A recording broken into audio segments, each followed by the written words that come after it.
يا مساء الفل والياسمين على كل اصحابي وحبايبي ومتابعيني في كل مكان، يا رب يكونوا بألف خير وصحة وسعادة. النهاردة هنعمل فيديو حلو قوي. هنعمل وصفة جميلة، مش هنقول اقتصادية، هنقول برضو على قد الايد. هنعمل كبد وقوانص بس بطريقة حلوة، بطريقة جميلة، بطريقة يعني تحبي تعمليها كل شوية. انا معايا كيلو كبد وقوانص. انا غسلت القوانص بميه وملح وليمون، تمام، وقطعتها وسايبه كام واحده اوريها لكم. شايفين؟ تحفه. اهم حاجه في الكبد والقوانص تنضفيها. طبعا عايزه اقول لك على معلومه حلوه، لو الكبد والقوانص فريش انا بغسل القوانص بالملح والليمون، تمام. الكبده بمسحها بمنديل مطبخ. طب ليه؟ لان هي فريش. طبيعه الكبده لو اتغسلت بتزفر، تمام.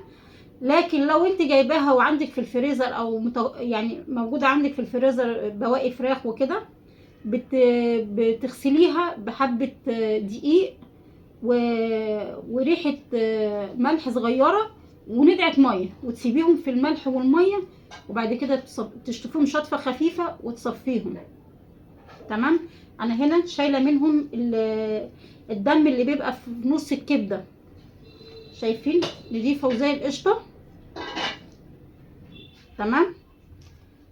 انا قطعتها بس انا حبيت اوريكي ان انا غسلاها قصدي مسحاها وشايله منها الدم اللي بيبقى في النص، تمام. عايزه اوريكي برضو حاجه هنا. القلوب القلوب بتاعت القلب اللي بيبقى في الفرخه انا بفتحه وبشيل منه الدم، ده بغسله مع الكبد، ده مع القوانص. ده بغسله لان طبعا بيبقى فيه دم كتير، وطبعا نفس الطبقه بتاعت القوانص، لكن الكبده ما بتتغسلش. حتى في الكبده البلدي ما بتتغسلش، تمام. انا قطعتها زي ما انتم شايفين كده، بقطعها وسط اهي، تمام. وبرده هنا القنص انا مقطعاها كلها وسايبه ايه في اهي. بقطع برضو ايه ثلاث قطع، تمام. يبقى احنا متفقين ان الكبده بتاعت الفراخ لو فريش ما بتتغسلش، بتتنضف الدم اللي فيها بحرف السكينه، بتطلعيه وبتمسحيها بمنديل مطبخ تخليها زي الفل زي ما انتم شايفين معايا اهي، تمام. معانا ايه بقى؟ انا خلطه حلوه قوي هتعجبك. معانا هنا بصلتين انا مقطعاهم جوانح، معايا هنا فلفل رومي، تمام. اربع قرون فلفل رومي. معانا هنا 4 قرون فلفل رومي بس احمر، وهقول لكم ليه. معايا قرنين صغيرين كده سبايسي، حابه تحطيهم حابه يعني ده براحتك. ومعايا هنا راس توم، تمام. تعالوا نشوف على البوتاجاز هنعمل ايه. وهنا هنعمل خطوه قبل ما نروح على البوتاجاز، هنفرم الثوم. انا هنا بس الثوم اللي انا عاملاها، تمام. هنفرمها مع بعض،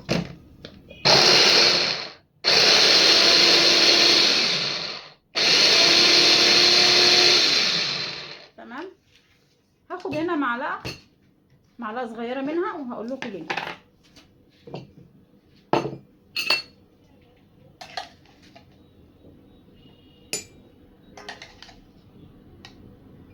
تمام. وهنزل بقى هنا بالفلفل،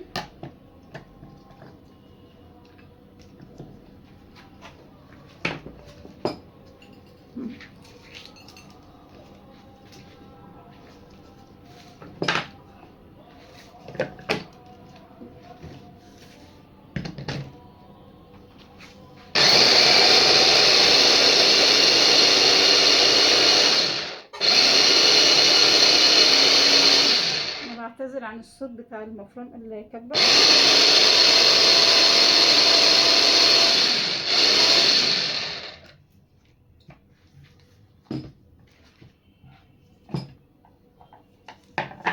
عايزه اوريكم شكله. شو شكله حلو. تعالوا بينا بقى على البوتاجاز نشوف هنعمل ايه. معانا هنا هحط حبه زيت صغيرين، تمام، حبه صغيرين كده.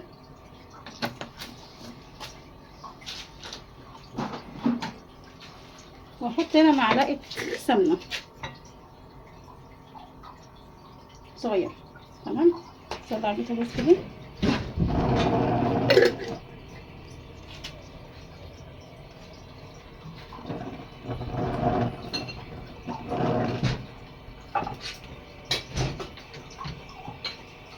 نسيبها تسيح كده شويه. المادة الدهنية اللي انت عايزاها. انا حطيت معلقة سمنة بلدي على حبة زيت، وهنزل هنا، تمام. هنزل بالكبد. لسه ما سخنتش.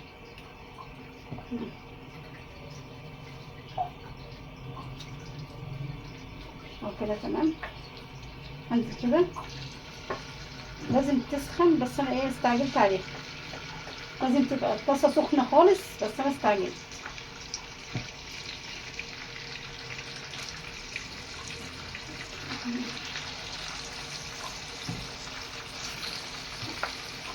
انا هفرغ كده الكبدة عشان ايه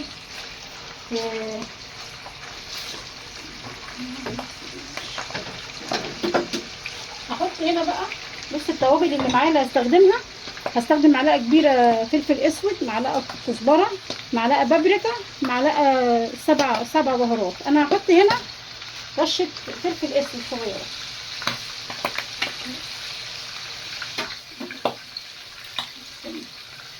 هبتدي بقى هنا ايه.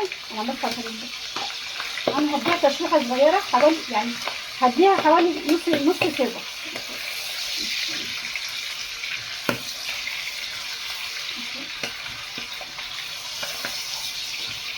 شايفين؟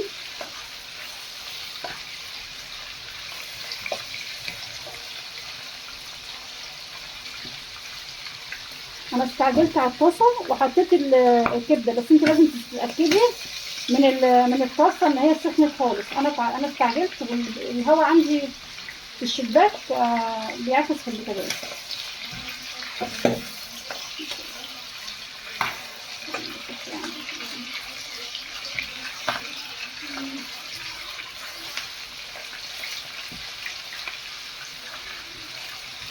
شايفين؟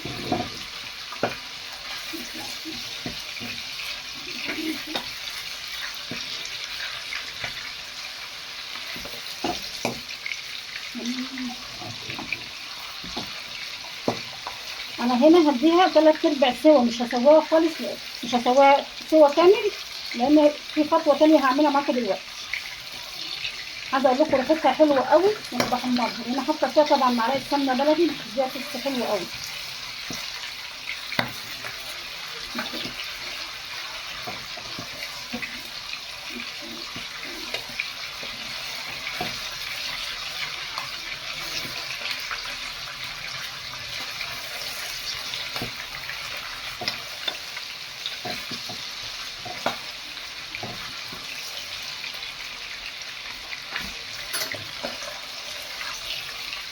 كفايه بقى عليها كده. شايفين؟ انا مش بسويها سوا كامل، يعني 3/4 سوا. هوطي النار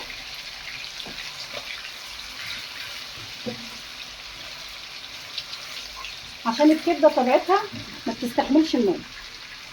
وهطلع زي ما انتم شايفين معايا كده.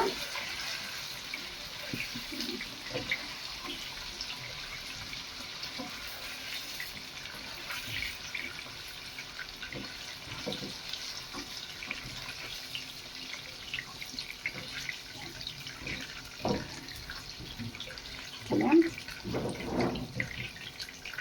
اهي. هركنها على جنب. هعمل ايه بقى هنا؟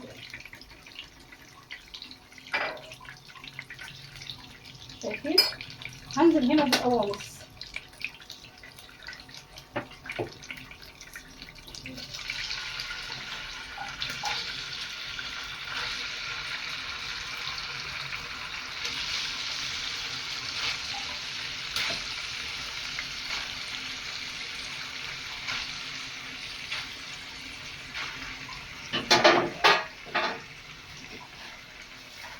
كان في هنا قمصتين ما قطعتهمش اللي انا وريته لكم، هقطعهم. شايفين؟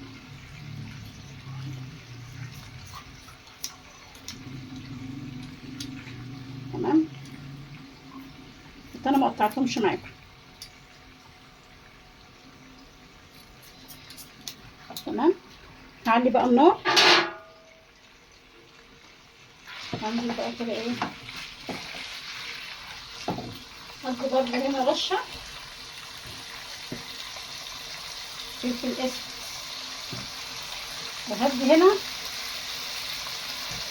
معلقه، يعني كل دي من البهارات اللي انا حطاها. هدي برضه معلقه صغيره من 7 بهارات. عايزه تحطي 7 بهارات حطيها براحتك، مش عايزه تحطيها ده يعني. انا مش هحط ملح دلوقتي خالص.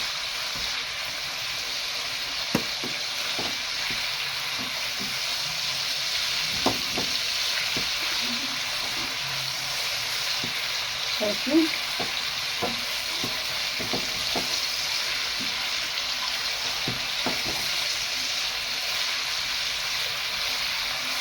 انا هنديها تشويحه حلوه قوي قوي. هعمل حاجه حلوه كده هتشوفها معايا.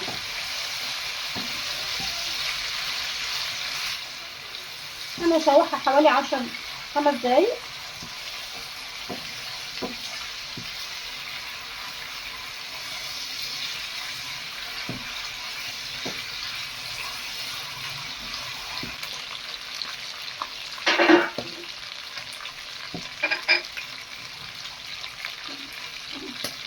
هنزل هنا بنص كوبايه، دي كوبايه ميه صغيره، معلش انا اسفه. وهقلب فيها واسيبها تتشرب الميه دي.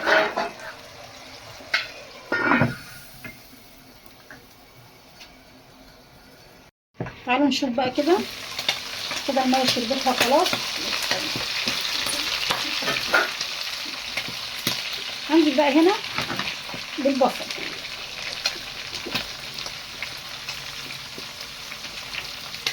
تمام. وهشوح. انا عايزه البصل هنا برضو يدبل، عايزه البصل يدبل.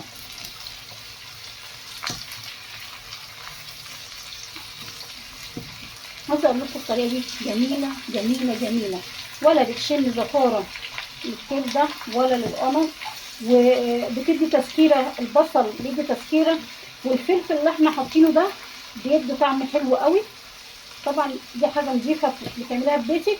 وعايزه اقول لك كمان حاجه، ان الفلفل الاخضر ده قيمه غذائيه عاليه جدا، فيتامين سي، وحلو قوي. اعمليها لاولادك، يعني اعملي الطريقه دي وكتري من الفلفل. لو عايزه، لو عندك فلفل الوان ممكن تحطي برده فيها. طبعا قيمه غذائيه طبعا للاولاد يعني في الاكل. انا هنا مش هعمل ايه، هفضل يعني اقلب فيها لغايه ما تدبل.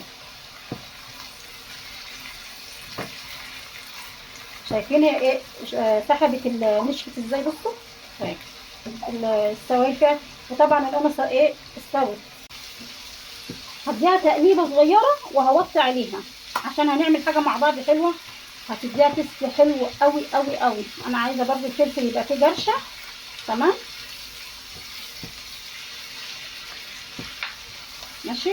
هوطي بقى هنا عليها، خليكم معايا.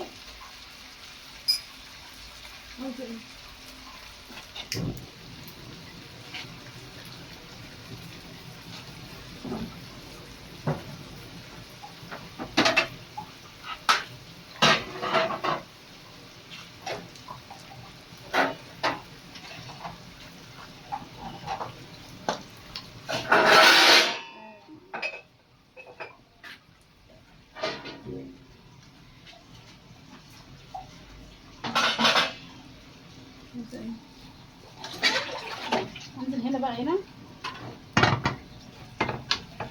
انا دي هجيبها هنا. تمام. وهوطي عليها اهي، هوطي عليها.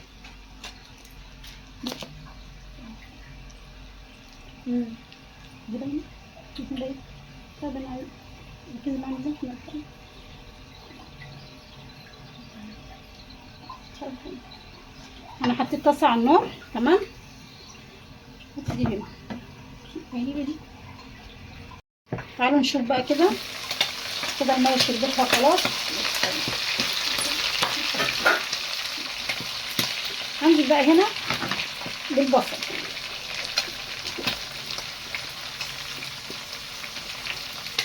تمام. وهشرح. انا عايزه البصل هنا برضو يدبل. عايزه البصل يدبل.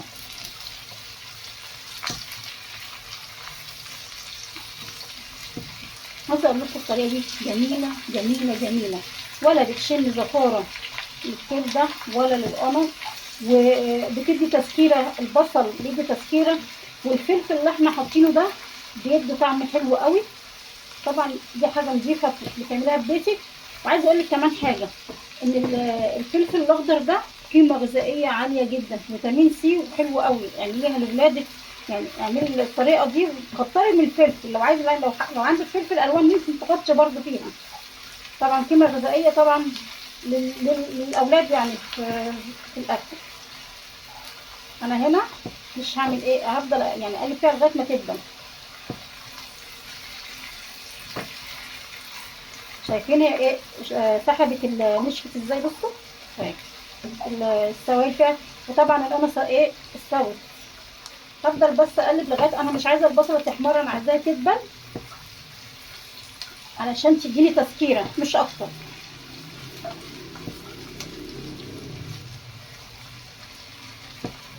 لسه.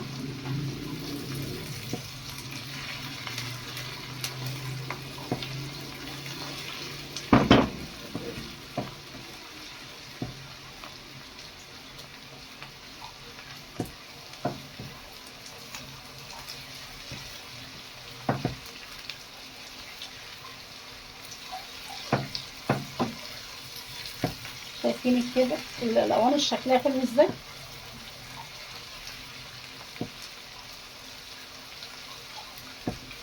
زي ما انا قلت لكم، عايزه البصله يعني تدبل حاجه بسيطه.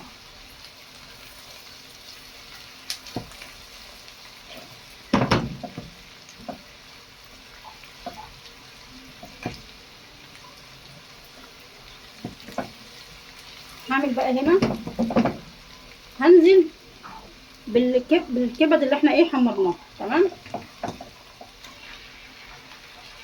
ننزل برضو بشويه الصوص دول وهقلب. انا مش هقلب فيها كتير، هنوسع كده حاجه، هنوسع مسافه صغيره.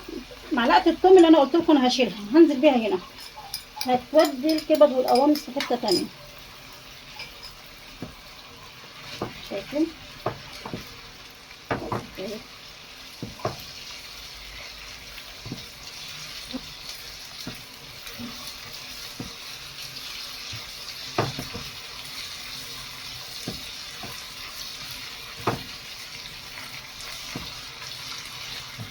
هنزل في الوقت ده، انا هنزل هنا بقى ايه بالتمام اهو، بحبه كزبره، وهسيب الباقي. هنحط ده طبعا الملح. خليكم معايا، هحط الملح. تمام.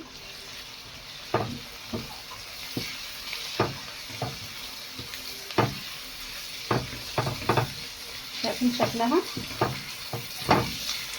ولا ريحتها؟ بجد ريحتها جميله جدا. هنزل في الوقت ده بقى بالفلفل. انا كل عندي حاجه مستويه.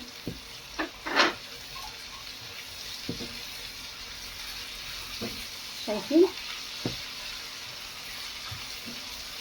هديها تقليبه صغيره وهوطي عليها عشان هنعمل حاجه مع بعض حلوه، هتديها تست حلو قوي قوي قوي. انا عايزه برضو الفلفل يبقى فيه جرشه. تمام. ماشي. هوطي بقى هنا عليها. خليكم معايا.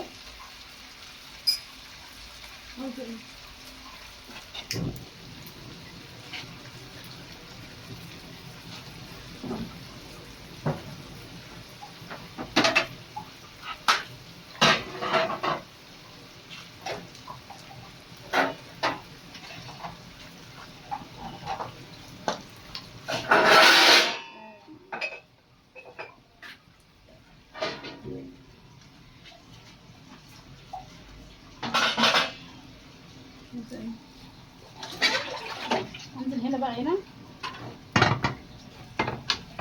انا دي هجيبها هنا تمام، وهوطي عليها.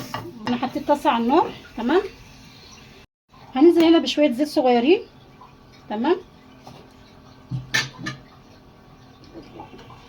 ماشي. وايدي برضو هنا انا هنا موطيه عليها خالص، شايفين؟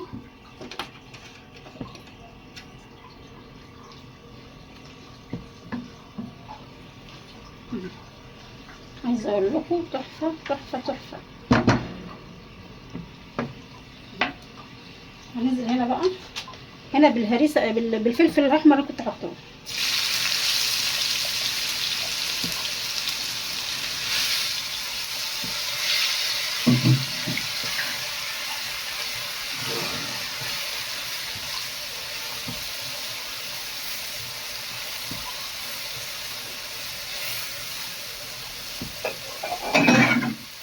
هنزل هنا بمعلقه الكزبره،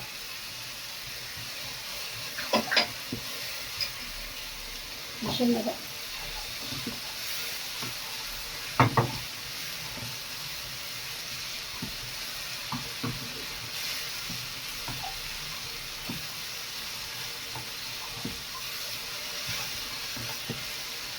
عايزه اقول لكم ريحه جباره، شايفين ريحتها؟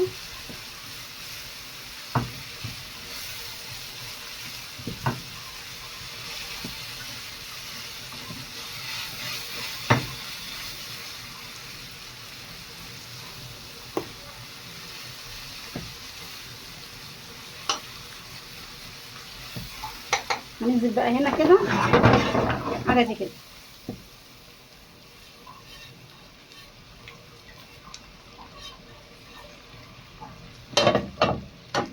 تمام، وهنطفي وهنقلبها.